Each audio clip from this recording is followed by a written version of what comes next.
உண்மையிலே அம்மகரி சாப்பிட்டேன்னு சொல்றேன். ஐயோ மீண்டும் மீண்டுமா? அதுவும் நாங்கள் போட்டி போட்டு சாப்பிட்டோம். போட்டி போட்டு சாப்பிட்டோம். அங்கே வந்து ஈழத்தில் வந்து போட்டி தான், அது செல்ல போட்டி.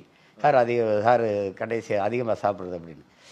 ஏன்பா அங்கே போர் நடந்துக்கிட்டு இருக்கும்போது உனக்கு சோறு போட்டுட்டாங்க ஒருத்தன் உட்காந்துருமா? எப்படி வைக்கிறாங்கன்னா புட்டு, இடியப்பம், சொதி, அந்த சம்பல் இதெல்லாம் இருக்கும், கறி கறி எல்லாம். ஏன்னா அதில் வந்து எனக்கு வந்து தம்பிக்கு ஆமக்கறி அப்படின்னு கொடுக்கும்போது அதில் 28 கிலோவே என்னமோ எனக்கு மட்டும், எங்களுக்கு மட்டும் வரும். இவங்கிட்ட மாட்டிக்கிட்டு லூசு இல்லைங்கிறத விட பேசாம லூசுன்னு ஒத்துக்கிட்டு உசுரோட ஊரு போய் சேர்றதுதான் நல்லது.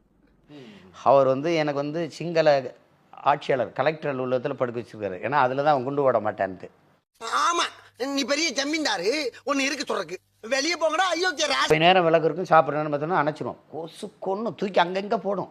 என்ன பண்ணுவாங்க, என் தம்பியை படுக்க வச்சு கொசு வலையிலேயே போத்திடுவாங்க.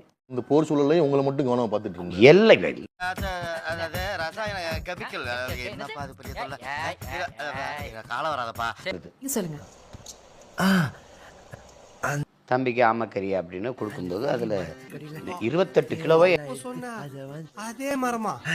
அந்த மரம் தான்.